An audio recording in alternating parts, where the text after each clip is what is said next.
Wali majtub, kalau betul dia wali majtub, dia wali. Akan tapi majtub itu bagaimana sih? Dia tidak sholat, dia tidak ini. Tapi dia juga tidak jual-jual sama perempuan, tidak senang duit. Kenapa? Wali majtub itu kalau bicara zahir-zahirnya orang gila. Tapi hatinya sambung kepada Allah, nggak bisa dihukumi seperti orang waras. Orang gila tidak wajib sholat kan? Jadi wali majtub itu wali kekasih Allah, tapi makomnya makom majtub, jadi urusan zahirnya kayak orang gila. Mau anda gila? Enggak kan? Jadi makomnya gila, kenapa? Dia sudah gila kepada Allah, sehingga dia sudah disuruh sholat pun nggak bisa, nggak nyambung dia. Hanya ngomongannya benar, kalau ngomong benar, ngomongnya baik-baik dan sebagainya. Jadi tidak ganggu orang, tidak ini. Mungkin itu wali majtub semacam itu wali, mungkin semacam itu. Jadi orang yang gandrung kepada Allah, cinta kepada Allah, sehingga sampai diangkat kesadaran. Tetapi kenapa banyak di negeri kita orang-orang yang percaya orang bodoh sebagai wali? Kadang-kadang orang-orang gila dianggap wali. Kiai di kampung, Kiai Muhyiddin gak dihormatin. Tapi ada orang gila. Di hari ini banyak orang yang ngaku keturunan Nabi, tapi akhlaknya jauh dari akhlak Nabi. Betul? Banyak orang yang ngaku keturunan Nabi, tetapi la yandurunal ummata binadaril rahmah. Tidak memandang umat binadaril rahmah dengan pandangan kasih sayang. Dia memandang umat bukan sebagai ladang beramal untuk membimbing menuju Allah, tetapi dia melihatnya sebagai ladang bisnis untuk mengeruk keuntungan pribadi untuk diri mereka. Na'udzubillah summa na'udzubillah min. Pas diteliti nasabnya melenceng, bukan keturunan Nabi. Nasabnya terputus, tidak nyambung ke kami.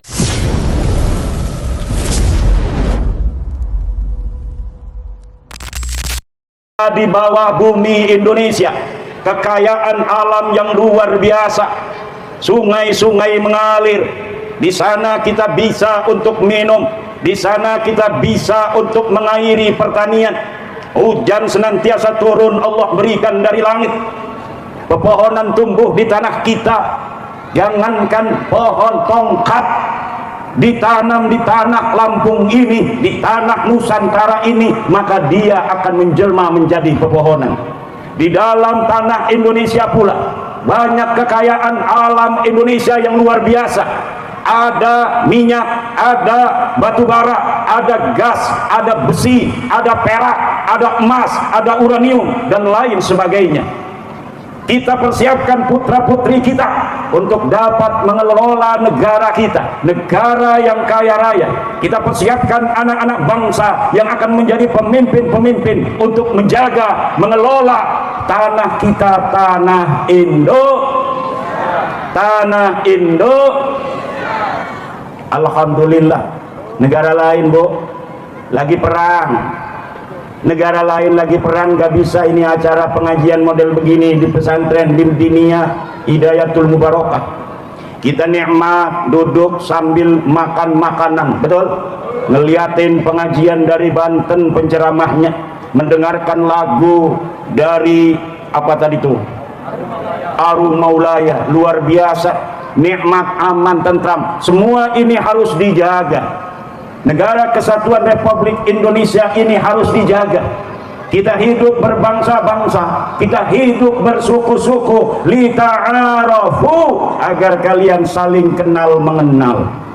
Ya ayuhan nas, inna khalaqnakum min dzakarin wa unsa wa ja'alnakum syu'uban wa qabaila lita'arafu inna akramakum indallahi atqakum. Hei orang-orang Lampung yang berasal dari berbagai macam suku bangsa yang ada di Indonesia. Ada dari Sunda, ada dari Jawa, ada dari Bali, ada dari Madura, ada dari berbagai macam daerah di Indonesia, bersatu menjadi warga Lampung. Di mana bunyi dipijak, di situ langit dijunjung. Disinilah kita sekarang hidup dengan penuh seuyunan, menjaga keharmonisan dan kedamaian, bersama-sama menggali harta karun daerah kita untuk kemajuan kita bersama, kita dan anak keturunan kita ila yaumil. Kita datang ke sini dulu leluhur kita lita'arafu.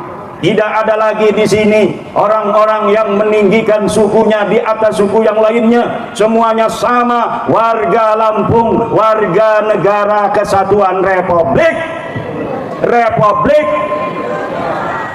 Kata Syekh Nawawi Tenara, lita'arafu itu la litatafakharu fil ansabi wal qabail.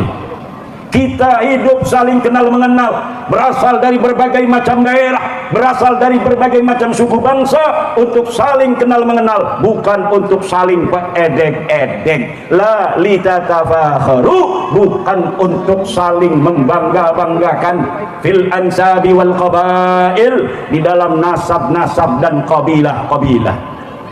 Hari ini kita berbangsa dan bernegara, dan kita akan menjaganya ila yaumil qiyamah. Palestina masih perang, Bu. Palestina masih perang, Yaman masih perang, Israel masih perang, berbagai macam daerah di Ukraina, Rusia masih perang, tapi Indonesia aman, damai, tentrem, alhamdulillah. Jangan kita mau kembali ke masa lalu, di mana dulu kalau orang mau ganti menjadi bupati, ganti jadi raja, itu kadang-kadang harus perang dulu, Bu. Suami ibu perang. Kenapa? Karena ngedukung seorang yang pengen jadi raja, kemudian dia menyusun, memobilisasi kekuatan, perang dengan saudaranya merebut kerajaan. Sekarang tidak ada lagi untuk menjadi raja pertumpahan darah, yang ada hanya pertumpahan amplop. Betul? Bu, orang ada ini ngaku cucu Nabi, nggak punya duit, nggak bisa baca Quran. Ini ada santri pinter, banyak duitnya. Ibu punya anak perawan, ngambilnya yang mana? Cucu Nabi goblok, nggak punya duit, tukang dawir. Apa ini milih santri yang nggak punya keturunan tapi dia pinter, banyak duitnya? Jawab. Milih santri yang pinter, yang banyak.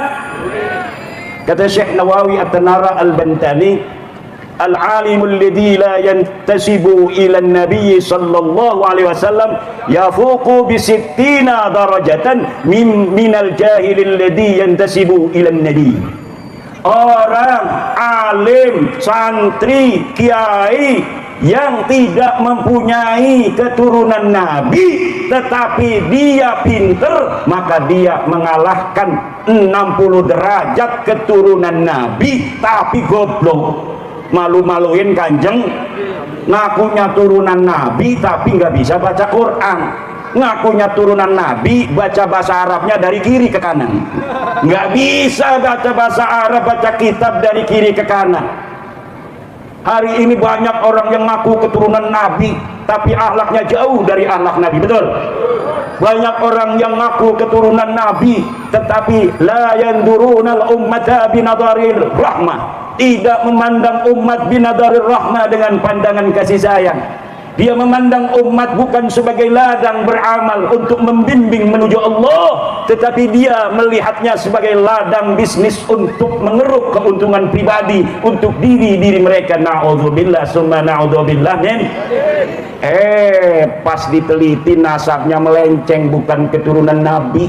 Nasabnya terputus, tidak nyambung ke Kanjeng Nabi. Secara ilmu nasab, secara ilmu sejarah, secara tes DNA, ternyata bukan keturunan Nabi. Orang-orang yang hari ini paling getol mengaku keturunan Nabi di Indonesia dari klan Ba'alwi, ternyata saya teliti nasabnya sama sekali tidak tersambung kepada baginda Nabi besar Muhammad sallallahu alaihi wasallam.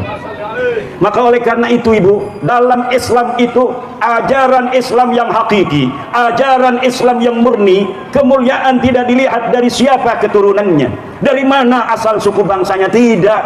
Kemuliaan yang dihitung oleh agama Islam adalah berdasarkan takwanya. Inna akramakum indallahi atqakum. Sesungguhnya orang yang paling mulia di antara kalian bukanlah dia yang keturunan raja, bukan dia yang keturunan nabi, bukan dia yang banyak duitnya, tetapi atqakum, orang yang paling bertakwa di antara kalian. Orang yang paling lama sujudnya kalau dia salat, orang yang paling khusyuk, orang yang paling ikhlas hatinya ketika dia beribadah kepada Allah. Ada fakir miskin hatinya terenyuh, punya duit dia 50.000, dia kasih fakir miskin 25.000, yang 25.000 untuk anak dan istrinya. Dia lihat janda tua, kasihan lihat janda tua punya duit, dia itu 2 juta, kasih itu 100.000 untuk janda tua. Ada janda muda lewat, dia punya duit 2 juta, dia terenyuh hatinya, dia berikan semuanya karena Allah subhanahu wa ta'ala. 2 juta ini kasihin sama janda muda, sampai rumah dimarahin sama istrinya. Ya Subhanan. sama sekjennya tuh. Masya Allah, hati-hati nih, hati-hati ya Allah. Giliran janda tua 100.000 masihnya, janda muda 2 juta dikasihin semua. Bu, mau punya suami begitu? Mau kagak? Itu dermawan, suami yang dermawan. Mau nggak? Banyak hari ini orang-orang yang pergi umroh tiap 3 bulan sekali, betul? Tapi tetangganya tidak makan, dia tidaklah peduli sama sekali. Nah, dia tiap hari makan kenyang, tapi tetangganya tidak makan, dia tidak tahu. Dia pelesiran setiap liburan anak sekolah ke Bali, ke Lombok, tetapi dia tidak pernah untuk menyisakan sedikit saja harta bendanya untuk tetangga-tetangganya yang tidak kebeli gas untuk memasak.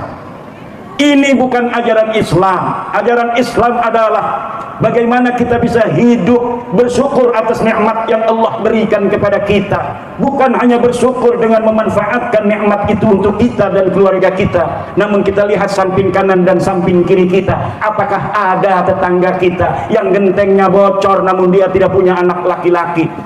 Dia hanya janda tua yang untuk ngebenerin genteng aja dia nggak bisa. Pernahkah kita tanya apa yang dia rasakan? Kita bisa manggil tukang, kita kasih 50.000, benerin tuh gentengnya janda tua. Inilah ibu-ibu, kadang-kadang ada janda tua atau orang miskin, dia masih muda tapi miskin, dia tidak berdaya karena dia bodoh, dia tidak mempunyai akses untuk bekerja. Rumahnya roboh karena angin, hujan besar. Pernahkah kita hatinya terenyuh?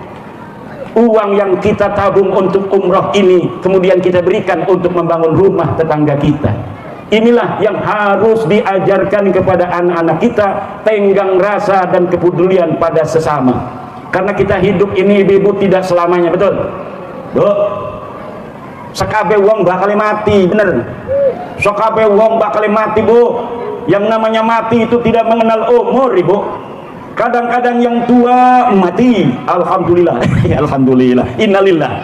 Kadang-kadang yang muda juga bisa mati, yang tua masih hidup sampai 115 tahun.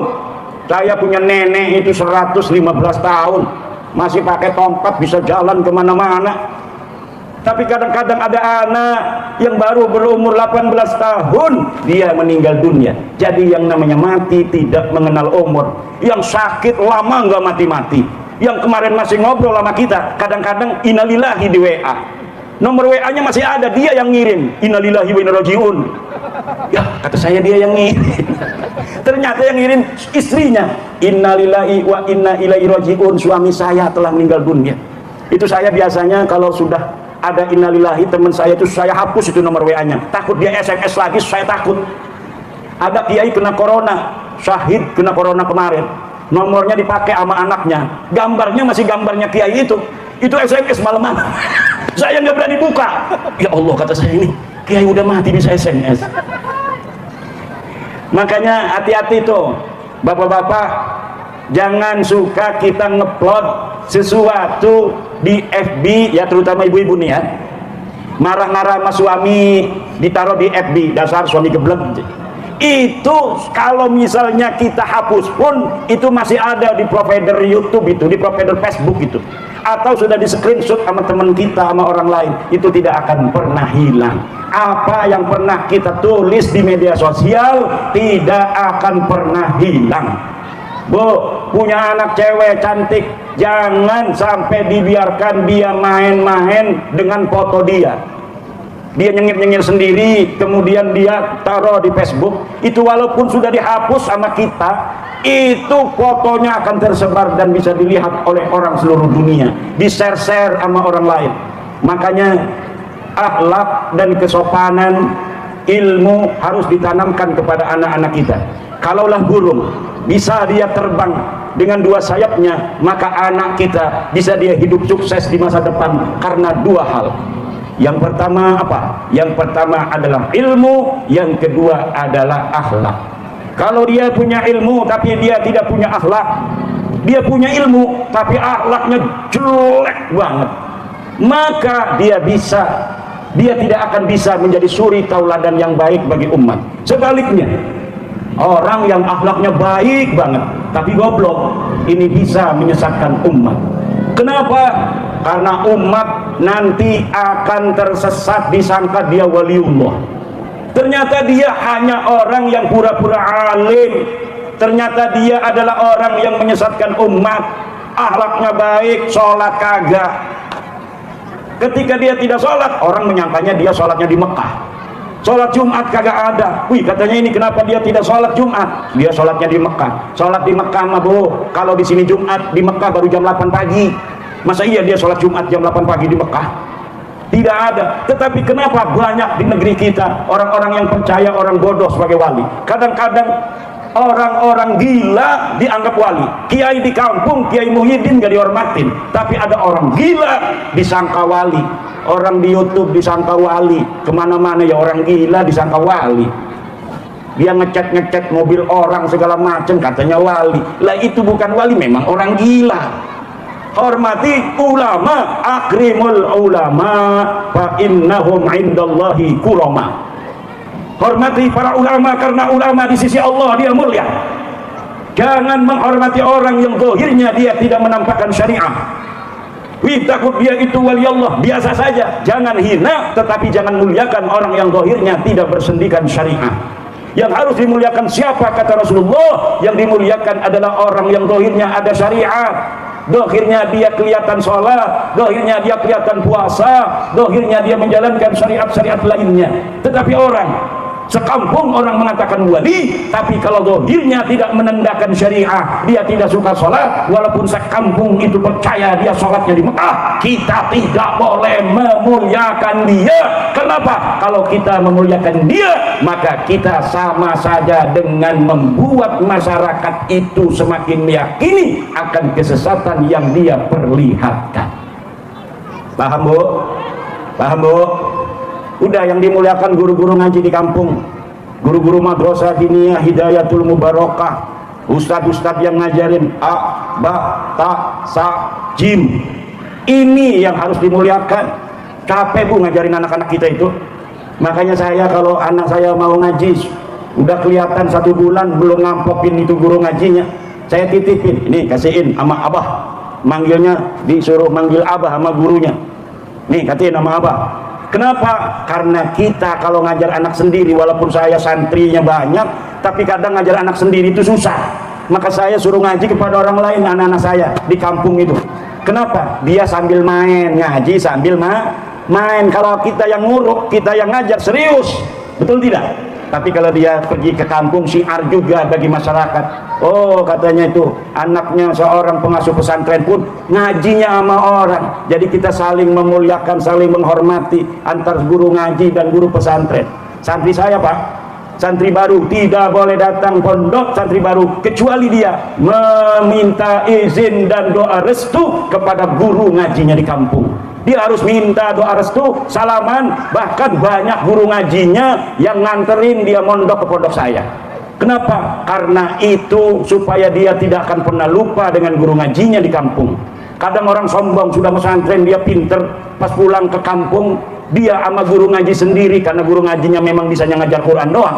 Akhirnya dia menghilangkan ta'zim, akhirnya dia menghilangkan hormat kepada guru-guru ngajinya di kampung. Ini tidak akan barokah, tidak akan manfaat ilmunya dia nanti walaupun dia pinter. Kadang-kadang ini yang sering dilupakan. Bahkan ada orang-orang yang berusaha untuk merebut santri orang. Santri orang udah pinter nih, dia nggak bisa ngaji, akhirnya dia ngatain itu santri saya, padahal diajaknya cuma jarah-jarah kuburan dan bikin kuburan-kuburan palsu.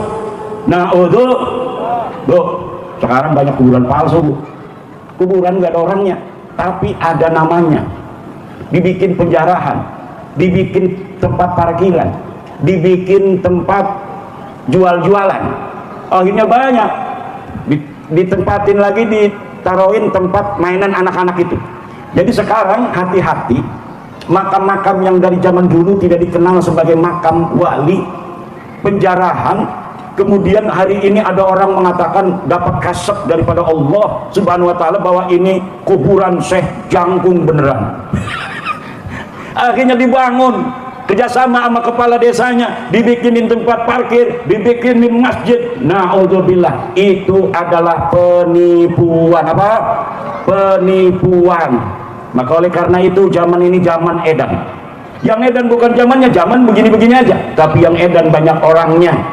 Makanya ibu-ibu, anak-anak kita ini harus betul kita didik dengan didikan-didikan yang benar, didikan-didikan agama. Kalau anak kita nanti sudah kuliah, pesenin, jangan tinggalkan Nahdlatul Ulama, jangan tinggalkan Nahdlatul, pesen begitu. Kenapa? Banyak anak-anak NU yang ketika dia kuliah di ITB berubah haluan menjadi HTI, berubah haluan menjadi FPI, berubah haluan menjadi Ikhwanul Muslimin, berubah haluan menjadi Jamaah Islamiyah. Akhirnya dia kafirkan ayahnya, dia kafirkan ibunya, karena ibu dan ayahnya masih punya KTP Indonesia yang menurut mereka adalah orang-orang yang masih mempercayai Pancasila sebagai dasar negara adalah orang-orang kafir. Dia yang tidak mau menegakkan syariat Islam kata mereka, maka dia adalah orang-orang kafir. Wa man lam yahkum bima anzalallah fa ulaika humul kafirun. Dia pakai ayat yang untuk orang Yahudi kemudian diambil untuk orang tuanya, karena dia mendapatkan ideologi yang sesat yang diajarkan di tempat kuliah. Maka harus diwasiati, nah Dok, kamu kuliah nanti hati-hati kalau memilih organisasi. Masuk aja organisasinya PMII, punya Nahdlatul Ulama. Jangan macem-macem ikut-ikut yang tidak jelas. Selalulah alaikum binahdlatil ulama, alaikum binahdlatil ulama, alaikum binahdlatil ulama. Itu yang harus ditanamkan. Kenapa? Kalau tidak begitu, maka anak kita tidak punya panduan. Kayak saya ini, Bu. Saya ini, makanya saya ngomong begini, karena saya ini lahir dari keluarga besar Nahdlatul Ulama. Cuma bukan karena kemudian saya itu tidak mendapat wasiat, bukan, tapi karena saya orangnya ngeyel. Ini di kampus ini orang apaan sih, orang diem aja, nggak mau ngobrol selain sama temennya ini, yang satu letting, yang satu yang akrab.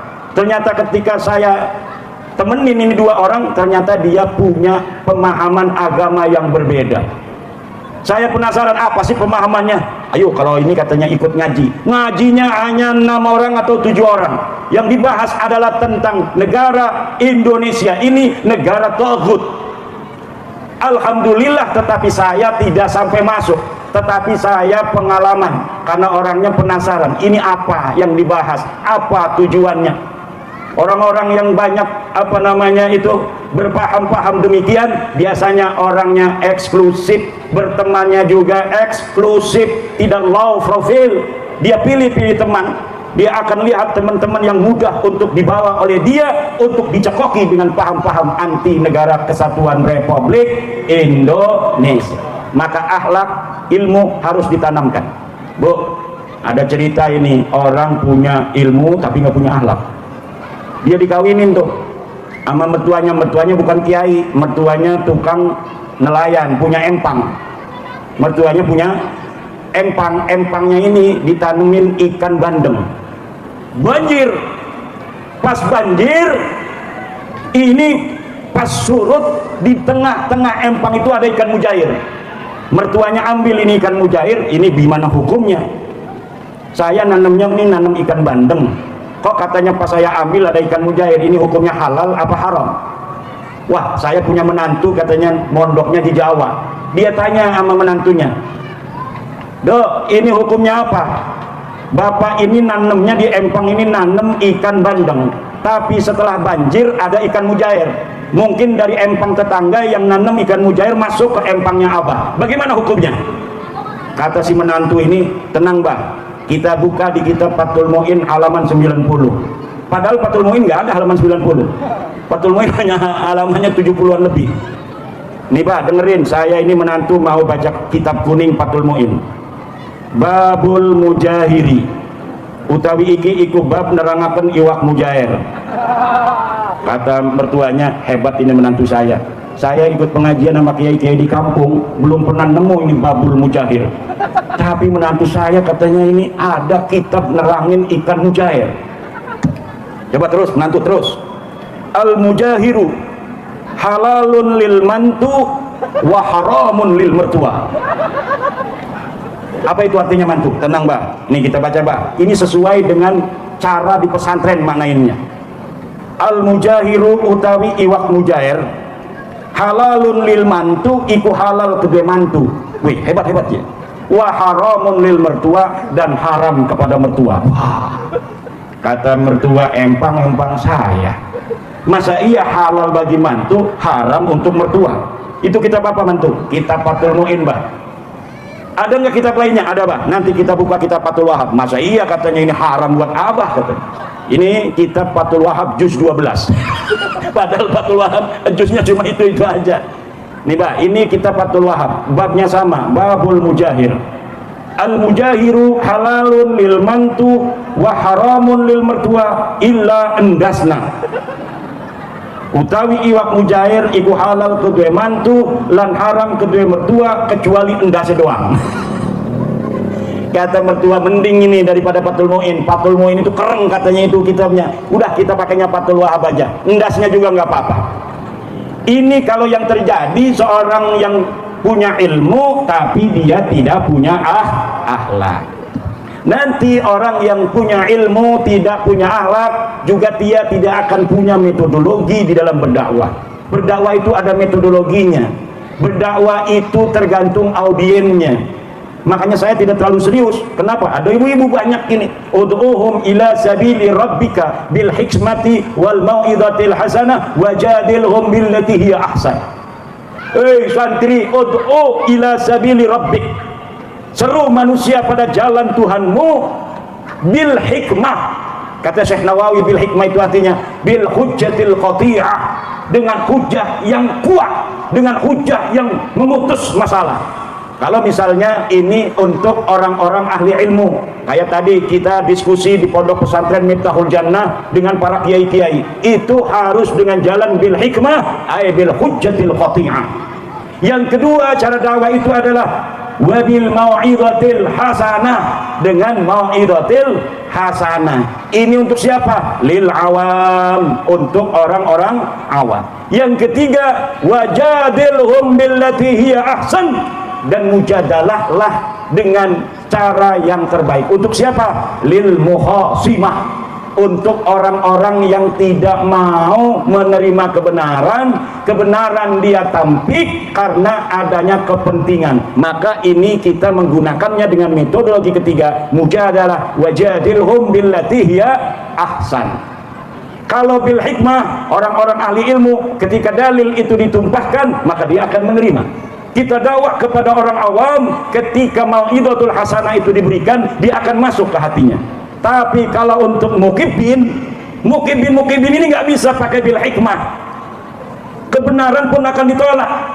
Wa aksaruhum lil haqqi karihun. Kebanyakan mereka untuk kebenaran itu tidak mau menerima. Kenapa sih orang bapak-bapak tidak mau menerima kebenaran?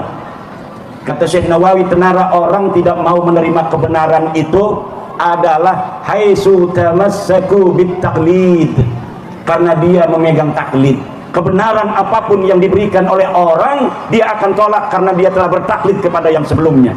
Yang kedua, wa haitsu khafu zalala manasibihim, dan ketika mereka itu takut kehilangan pangkat wa ri'asatihim, dan kepemimpinannya. Karena inilah sekarang juga sudah kita katakan yang namanya Habib itu bukan cucu Nabi. Ini dalilnya menurut kitab nasab, ini dalilnya menurut kitab sejarah, ini dalilnya menurut hasil tes DNA. Mereka sama sekali tidak ada hubungan dengan baginda Nabi. Masih banyak orang yang tidak mau menerima. Wa aksaruhum lil haqqi karihun. Kebanyakan mereka benci kepada kebenaran. Kenapa? Hai sudah masaku bitaklid, kata Syekh Nawawi, karena mereka megangnya taklid, bukan megang dalil. Yang kedua, wahai sukhafu zalala atau izalata manasibihim, dan ketika mereka takut kehilangan pangkat-pangkat mereka, wari'azatihim, dan kepemimpinan mereka, takut dicopot jabatannya, makanya mereka tidak mau menerima kebenaran. Makanya bapak-bapak dan ibu-ibu, ini juga untuk PWI, Kiai Suparman harus sabar di dalam berpegang teguh dalam kebenaran, karena qad tabayyana rusdu minal ghai, telah jelas yang hak daripada yang batil, mana yang berlandaskan dalil dan mana yang tidak berlandaskan dalil. Kita menuju kebenaran dengan dalil-dalil al-qati'ah wal barahinil qawiyah, dengan burhan-burhan yang kuat. Walaupun demikian Rasulullah Muhammad SAW diberikan kekuatan oleh Allah, tetapi hari ini tetap saja umat Islam itu masih minoritas di alam dunia. Betul? Kristen masih lebih banyak daripada orang Islam di dunia ini, Pak. Orang Islam itu hanya ada 1,5 miliar. Orang Kristen itu bisa 3 miliar lebih. Sisanya ada yang Yahudi, ada yang Hindu, ada yang Buddha, Konghucu, kepercayaan. Maka daripada itu kita berjuang di dalam menyebarkan kebenaran, sebuah tesis bahwa para habib ini bukan turunan Nabi, untuk masyarakat agar tidak berdampak terhadap kerugian-kerugian ekonomi, kerugian spiritual, keagamaan bagi warga NU terutama. Kalau belum ada atau kalau masih ada yang belum menerima, kita sampaikan dengan sabar. Isbir ala ma yaqulun. Hidayah itu al-mubarakah. Hidayah itu keberkahan. Ini sesuai dengan madrasah diniyahnya. Hidayah itu datangnya dari Allah. Innaka la tahdi man ahbabta walakinallaha yahdi may. Sesungguhnya engkau tidak bisa memberi hidayah bagi orang-orang yang kau kehendaki, tidak bisa. Hanya Allah yang memberikan hidayah bagi orang yang Allah ingin. Alhamdulillahirrabbilalamin. Akhirnya kita sudah bersama-sama menyaksikan, menyimak dan juga mendengarkan sebuah tausiah atau sebuah ceramah yang disampaikan langsung oleh Kiai Haji Imaduddin Al-Banteni, Kiai Haji Imaduddin Usman Al-Banteni maksudnya, yang mana beliau membahas tentunya tentang nasab Alawi. Beliau selalu menjelaskan kenapa beliau meneliti tentang kebohongan-kebohongan yang selalu disampaikan oleh para habaib. Selalu menerangkan, menjelaskan tentang siapa itu para habaib. Apakah para habaib itu, apakah Ba'alawi itu adalah keturunan dari Rasulullah SAW. Tentunya beliau membahas hal tersebut. Selain membahas hal tersebut juga beliau membahas tentang siapa sebenarnya wali itu, apa arti wali itu, apa maknanya wali itu. Dan secara spesifik beliau mengomentari terhadap Wan Sehan atau Habib Sehan. Dan mungkin kita tahu bahwasanya Wan Sehan disebut ada wali majdub dan sebagainya. Kemudian atas pemikiran masyarakat Indonesia yang mengatakan bahwasanya Wan Sehan adalah wali majdub, kemudian Kiai Imad menjelaskan siapa sebenarnya Wan Sehan tersebut, siapa sebenarnya wali tersebut dan sebagainya. Jadi bagaimana tanggapan para netizen yang budiman terhadap pernyataan atau ceramah yang disampaikan oleh beliau? Silahkan tulis di kolom komentar. Mungkin cukup sekian video pada kali ini. Mohon maaf apabila banyak sekali kekurangan dan kekhilafan. Dan akhirnya wassalamualaikum warahmatullahi wabarakatuh.